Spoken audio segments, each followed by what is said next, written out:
En este momento doy paso a la secretaria para que anuncie si se encuentra presente las partes. Buenas tardes con todos los presentes. A los responsables técnicos, por favor, presentan sus correspondientes credenciales, matrícula profesional de abogado y documentos de identidad de las partes.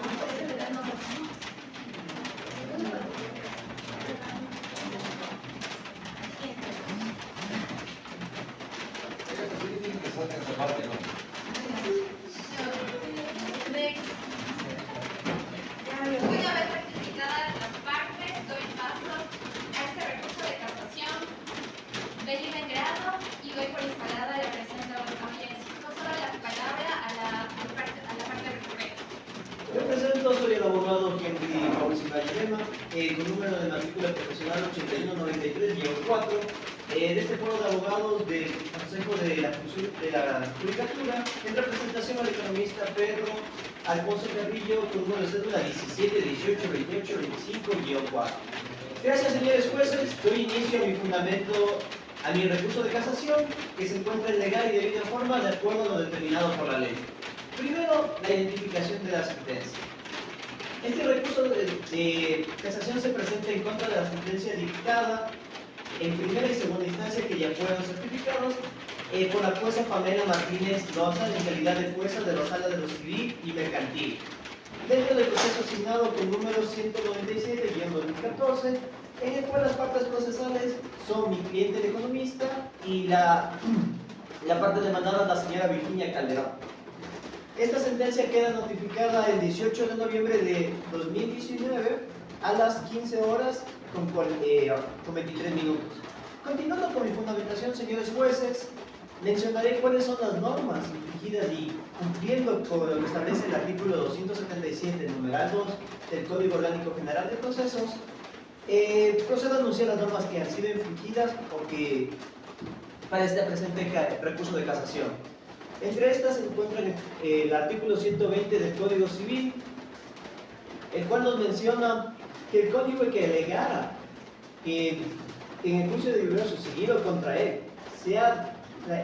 tramitado atribuyéndose de falsamente un domicilio que no tuvo el momento de la presentación de la demanda, podrá entablar una acción de nulidad de la sentencia pronunciada dentro del año inmediato posterior, contando desde la medianoche.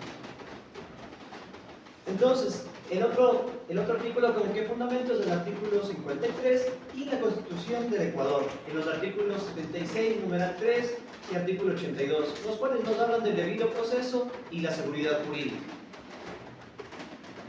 Por lo cual me permito hacer énfasis de cuál es el punto central al cual yo voy a hablar de recurso de casación. El mismo lo fundamento en el artículo 268 del Código Orgánico General de Procesos, numeral 5. El cual nos habla de que cuando se haya incurrido en la aplicación indebida, falta de aplicación o errónea interpretación de la norma de derecho sustantivo, incluyendo los precedentes jurisprudenciales obligatorios y que hayan sido determinantes en la parte dispositiva de la sentencia o laudo, siendo de esta cual usaré para fundamentos de las decisiones contrarias o incompatibles, una vez mencionados los artículos que se han ponderado. A continuación voy a proceder a argumentar por qué se da la fundamentación en base a estos artículos. El artículo 120 nos menciona que primero, dentro de este caso, a mi cliente le está otorgando la nulidad del matrimonio, algo que en primera instancia ya nos habían otorgado el divorcio, pero en la segunda instancia, en el que yo con nuestro cliente nos apegamos al recurso de apelación, se procedió a dar un recurso de nulidad al matrimonio, al divorcio. ¿Por qué? Porque en el mismo nos mencionan de que no se cumplió con la citación debida y que primero se da cumplimiento al artículo 120 de que no existió un lugar de residencia y en lugar de que si no se procediera con el lugar de residencia se le otorgará uno, cosa que no sucedió, porque se dieron todos los recursos necesarios para hacer las citaciones debidas, en lo cual constan las actas de citación y demás. Entonces, acá se fundamenta mi principal recurso de casación y eso sería todo, señores jueces. Muchas gracias. Una vez escuchadas las fundamentaciones de la parte recurrente Henry Simán, se le procede a dar la palabra a la parte recurrente. Gracias, señora jueza, señora secretaria, señor actuario. Por efectos de registro me presento, se lo doctora Elizabeth Sandoval con matrícula 4032, representando a la señora Virginia Calderón Esteves, en virtud del presente proceso, argumentará lo siguiente. Como hemos podido escuchar y como se puede constatar, el único propósito que ha tenido el legitimado activo es de dilatar y diferir un pronunciamiento que ya se había dado en el año 2019 en sentencia de primera instancia, que obtuvo la nulidad de sentencia de divorcio, la misma que fue obtenida con una total ilegalidad a través de la declaración juramentada falsa que no se localizaba el domicilio de la señora cuando el domicilio de la señora se encontraba en el mismo lugar que habitó la sociedad conyugal, inmueble que fue adquirido por la sociedad conyugal y que hasta la presente fecha la señora sigue habitando. Traigo esta colación, mi estimada jueza, sin embargo, de que no se está tratando de la sentencia de divorcio, sino de la nulidad de la sentencia. Señores jueces, esa fue la argucia y la falacia que utilizó el señor Pedro Carrillo para obtener la sentencia de divorcio, lo que motivó que se presentara la debida acción de nulidad y la cual fue presentada por mi defendido. Es precisamente por lo que el señor Carrillo no solamente apeló a la sentencia de nulidad dictada por el señor juez cuarto de lo civil de Pichincha, la misma que ratificó la sentencia venida en grado, y pese a esto está recurriendo al presente recurso de casación con el único y exclusivo fin, como repito, de dilatar y alargar el pronunciamiento de la sentencia plenamente válida y no permitir que se ejecutoríe y se cumpla con la sentencia dictada. En el ordenamiento jurídico ecuatoriano, el recurso de casación es la forma en lo que se estructura la ley. Constituye un recurso de carácter limitado, extraordinario y formal. ¿Limitado por qué? Porque procede solo contra sentencias y autos que ponen fin a procesos de conocimiento y contra providencias expedidas en su ejecución. Extraordinario porque se lo puede interponer solo por los motivos que expresamente señalan como causales para su procedencia, y formal porque deben cumplir obligatoriamente con determinados requisitos. Como podemos observar, en las sentencias venidas en grado no existe ninguna de las causales antes mencionadas que violen la sentencia de nulidad de divorcio, ya que el Tribunal Inferior no ha cometido algún error jurídico sustancial que justifique la modificación o anulación de la sentencia.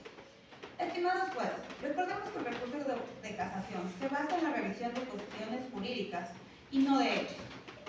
En este recurso se deben alegar errores de derecho cometidos por el Tribunal Inferior, incluyendo la aplicación indebida, la falta de aplicación o errónea interpretación de las normas de derecho sustantivo y los procedimientos jurisprudenciales obligatorios. Por otro lado, es menester mencionar que la interpretación de las normas de derecho sustantivo se refiere al proceso de analizar y comprender el significado y alcance de las leyes y reglamentos que establecen los derechos y obligaciones, responsabilidades de las personas en una sociedad. La interpretación de las normas de derecho sustantivo, en este caso, ha sido aplicada en legal y debida forma, amparándose en el artículo 120 del Código Civil ecuatoriano, el cual señala la sentencia de nulidad de divorcio que procede dentro del año inmediato posterior a la ejecutoría de la sentencia, sin que para ello importe si ésta se ha ejecutado o no, por no constituir este supuesto una limitación legal. Por lo antes expuesto, es lo que recurrimos, mi defendida señora jueza, para que pronuncie en derecho y se haga válida la sentencia que dictó el juez de primera instancia y que ha sido ratificada en la Corte Provincial. Hasta aquí mi intervención, señora jueza. Una vez escuchada la fundamentación del recurso de casación por parte del recurrente y del recurrido, procedo a dar paso al juez para que nos haga un análisis de la sentencia. Gracias. Según lo expuesto, el señor Pedro Alfonso Carrillo Benítez, en el juicio ordinario de nulidad de sentencia, que en su contra sigue la señora Virginia Calderón Esteves, interpone un recurso de casación según el artículo 268 del COPEC, impugnando la sentencia dictada el 18 de noviembre del año 2019 por la segunda sala de lo civil mercantil, inquilinato y materias residuales de la Corte Provincial de Justicia de Pichincha, lo cual confirma el fallo dictado por el juez de lo civil de Pichincha, en que se declaró la nulidad de la sentencia de divorcio dictada en diciembre del año 2019 según el artículo 120 del Código Civil. Dentro del juicio seguido por Pedro Alfonso Carrillo Benítez en contra de la señora Virginia Calderón, en la presente litis, el demandado señala, bajo la causal primera, que no se ha valorado los preceptos jurídicos correspondientes a la prueba como se establece, y así, errando nuevamente en la fundamentación de su recurso, volviendo improcedente esta causa. Sin embargo, del expuesto y de la prueba aportada en el proceso, claramente se puede establecer que el hoy demandado conocía el lugar donde residía la actora, y si bien el citador señaló que no pudo ser citada, es importante recalcar el hecho que el funcionario no indica que la actora no residiese en el lugar, sino que no ha podido localizarla en el departamento, por cuanto no se ha encontrado ni a los familiares ni servidumbre, y por ende no era admisible que se le cite por la prensa conforme concluye la Corte Provincial de Justicia de Pichincha. Finalmente se debe señalar que, se ha explicado en este fallo, existe una correcta aplicación del artículo 120 del Código Civil, ya que si antes del año de emitida la sentencia en un juicio de divorcio que se ha seguido en rebeldía se propone esta acción y se prueba plenamente que sí conocía el domicilio de la demandada o que era posible localizarla a través de distintos medios. De las propias razones sentadas por el señor citador se desprende que la citación por la presente no era correcta. Una vez escuchado al juez, doy paso a Paulina Granja para que nos dé su análisis. En base a los argumentos escuchados, se busca respaldar la decisión de no casación en una sentencia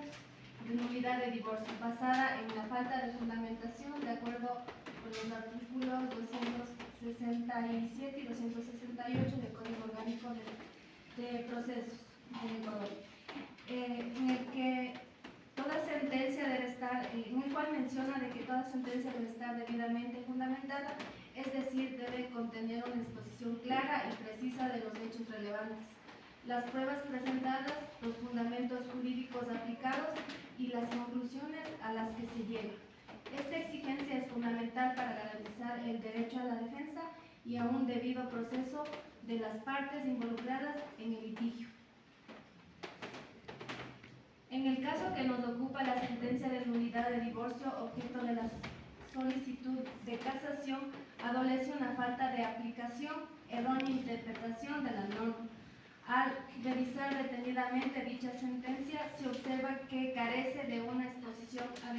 adecuada de los fundamentos jurídicos en los que se basa la decisión adoptada por el tribunal.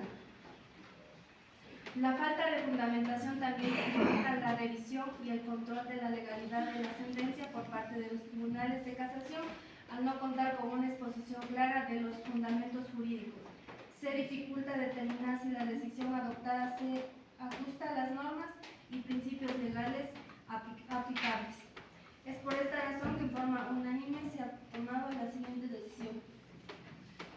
Por las motivaciones expuestas de este tribunal de la Sala de lo Civil y Mercantil de la Corte Nacional de Justicia, administrando justicia